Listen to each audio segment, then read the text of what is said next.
بغيت نعرف واش سي فغي لي ستيك ولا لي ديودورون كيديروا السرطان او لا. بغيت نعرف هذه المعلومه باش نستافد منها، واشنا هي لا مارك اللي مزيانه. المشاكل اللي حنا اكثر تعرض ليها الناس اللي كيستعملوا مزيلات العرق، مثلا شي حد كيستعمل مزيل العرق فيه روائح مجهده، كيكون مثلا كيقدر يدير الرجي، سورتو الا كان عنده البشره مهيجه كيقدر يدير نوع ديال الكزيما ولا اون الرجي في تحت الابط. الناس اللي مثلا كيديروا لونتي ترانسبيرون ما كيغسلوش، ولا التنظيف عندهم محلي قليل، كيديروا مثلا ما يسمى بليريترازما، ولا هو تكاثر ديال البكتيريا محليه كتعطي تلوين ديال البشره وتلوين ديال العرق وعاش الريحه ديالو.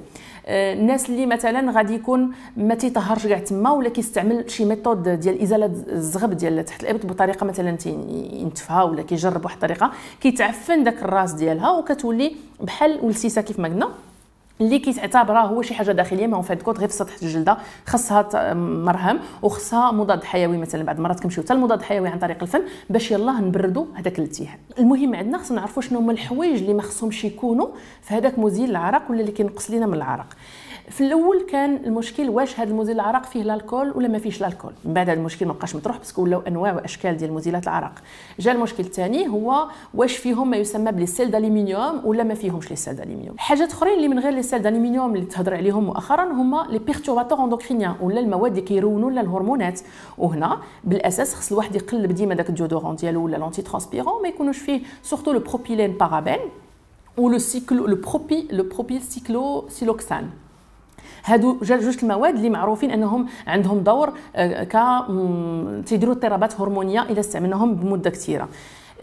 للاحتياط ديودورون بطبيعته ما خصناش نبقاو نديروه بزاف المرات في النهار، يعني مره ولا جوج ماكسيموم، باش حتى ديك الاعراض الجانبيه ديالو اللي غتقدر تبان ما تبانش لينا بواحد الطريقه متسارعه. اهم حاجه هو الواحد ييفيتي هاد المواد اللي قلنا اللي سواء هما اللي كتعطينا اضطرابات هرمونيه، ولا اللي فيهم لو سيل دالومنيوم بواحد النسبه كثيره، ولا اللي فيهم مثلا مواد مهيجه ولا روائح كبيره باش يقدر يغطي بها الريحه ديالو. بعض المرات هذوك الروائح كيكون عندهم حساسيه. الاغلبيه كيقول لك دير الولسيسه هكذا على حساب عاوتاني على حساب كل واحد الجلد ديالو. من الناس بزاف كيكون عندهم مغالطات، لان ماشي اي واحد عنده ولسيسه تحت الباط راها كونسير ديال البزوله، لانه ولسيسه تحت الباط حنا قلنا ديما ان دوك الماده ديك الغده اللي كتنتج هي الغده اللي كتنتج الماده العرق بطبيعته. الا حنا مثلا استعملنا ديودورون ما نيطويناش ما طهرناش، ولا كانت عندنا قله النظافه في تحت الابطين، كيتبوش هذاك الفم ديال المسامنه وبحال النفاخه عندها فمها، الا سديتي عليها وبقات كتعمر راه غتطرطق، دونك كيولي التهاب وكيولي واحد التعفن محلي اللي كيضطر الطبيب امراض جلديه يعطيك مثلا مضاد حيوي ولا يعطيك مطهر مركزي باش يلاه يقدر يطهر هذوك الميكروبات السطحيه اللي دخلوا ولقاو بحال دخل واحد الميكروب دخل واحد لابيسين، لقى واكل شارب غادي يتكاثر وغادي البلاصه تحمر وتولي تضرو. الناس كيكون عندهم مغالطات بالنسبه لهم ولسيسه تحت الباط ديما الله يحفظ كونسير ولا راه انتشار ديال المرض في الاعماق، الوغ كنكونوا حنا غير في الطبقه الجلديه وكيكونوا غير في الغدد اللي كتنتج الماده العرقيه. ما فيش الفضول انني صافي كنشريها صافي خاصني نستعملها، ما غنجيش ونبقى نقرا وكذا. اي حاجه كنستعملوها يكذب على الكذاب يقول لك كنشدها وكنقرا شنو فيها. احسن انتي ترانسبيرون هو المزيل العرق اللي قرينا ليه اش مكتوب فيه.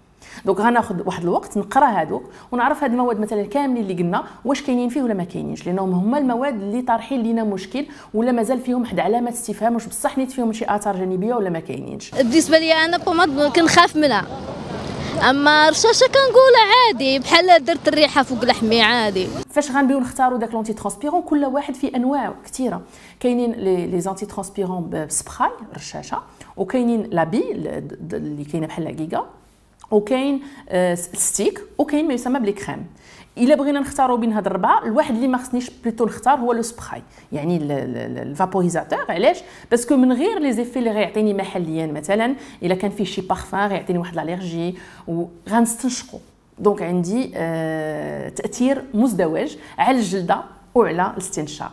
هذا هو الا بغينا نقولوا احسن انتي ترانسبيرون هو الانتي ترانسبيرون اللي غيكون ملائم للاسيديتي، يعني البي اش نوتر، يكون ما فيهش شي بارفان اللي يقدر يهيج ليا ولا يدير ليا كزيما ولا يدير ليا حساسيه تحت الابط، ويكون ديما التنظيف ديالو، لانه ما يمكنش ندير واحد فوق واحد.